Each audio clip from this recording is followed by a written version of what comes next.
नमस्कार, मैं हूं शिव पांडे और आप देख रहे हैं खंड भारत बुलेटिन। आइए चलते हैं आज की इस विशेष खबर की ओर।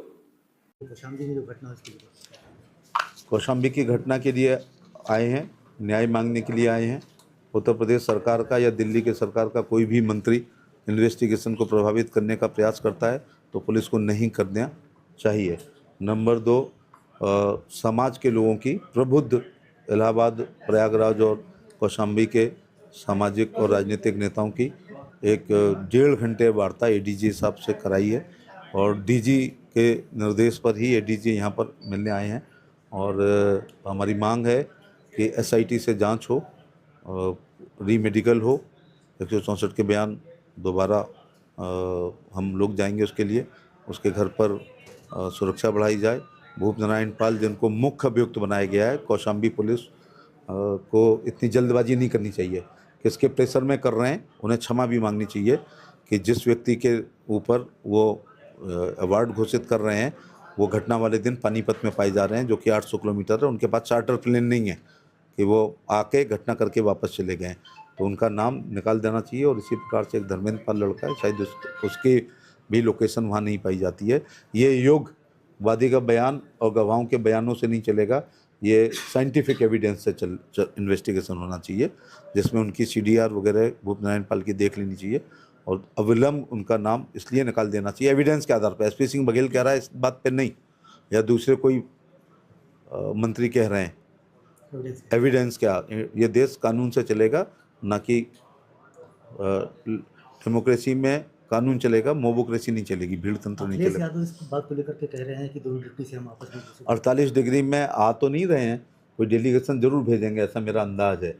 लेकिन धरती पुत्र मुलायम सिंह होते तो सख्त कार्रवाई करते, विपक्ष में होते तो आते। तो धरती पुत्र मुलायम सिंह के यहाँ एक ट्विटर पुत्र पैदा हो गए हैं जो समसामयिक राजनीति और घटनाओं पर केवल ट्वीट करते हैं, और इसीलिए आरामगाह में रहने की वजह से 14 में वो बाहर हो गए, 17 में बाहर हो गए, 19 के इलेक्शन में बाहर हो गए, 22 में बाहर हो गए और 24 में बाहर हो गए।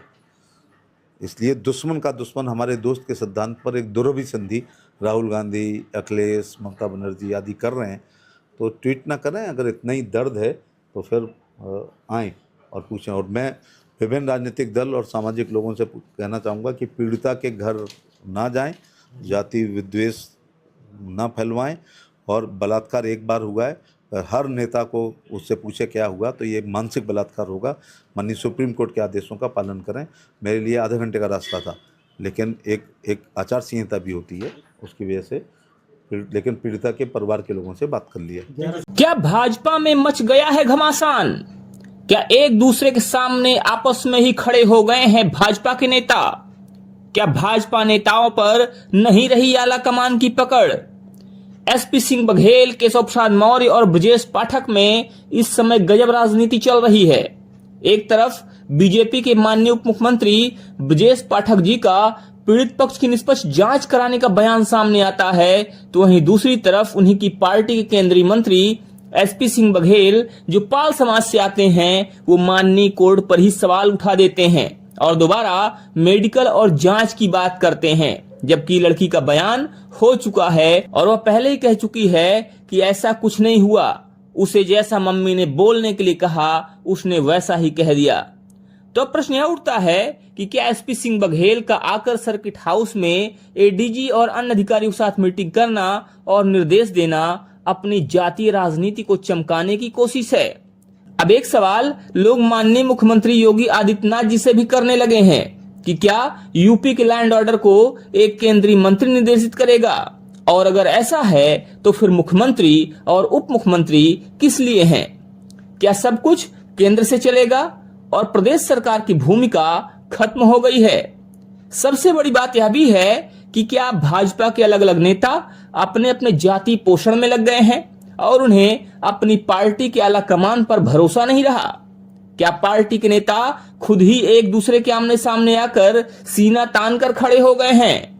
लोग प्रश्न तो इसलिए भी कर रहे हैं कि जिस पर पहले से ही 3 मुकदमे चल रहे हैं और जो अपराधी प्रवृत्ति का है, उसकी तरफदारी एक केंद्रीय मंत्री खुलकर कर रहा है। एक केंद्रीय मंत्री ने षड्यंत्रकारियों का पक्ष लेने के लिए कोर्ट के निर्णय पर भी सवाल खड़े कर दिए, तो प्रश्न उठना तो लाजमी है जो फर्जी एफआईआर और पास्को एक्ट कोर्ट से रद्द हुआ, क्या नेताजी अपनी राजनीति चमकाने के लिए कोर्ट को दोषी ठहराकर एक बार फिर से झूठा मुकदमा लगाने की तैयारी कर रहे हैं? लेकिन अगर ऐसा होता है और एक बार फिर से लोगों को झूठे केस में फंसाने की कोशिश की जाती है, तो सबसे बड़ा प्रश्न चिन्ह सरकार पर खड़ा होगा और आने वाले चुनाव को देखते हुए सरकार की साख पर भी बट्टा लगेगा। खैर, एसपी सिंह बघेल की बातों से आप कहां तक सहमत हैं, आप हमें जरूर बताइएगा। बने रहिए हमारे साथ खबरों के अपडेट के लिए और देखते रहिए आपका अपना चैनल अखंड भारत बुलेटिन। जय हिंद, जय भारत।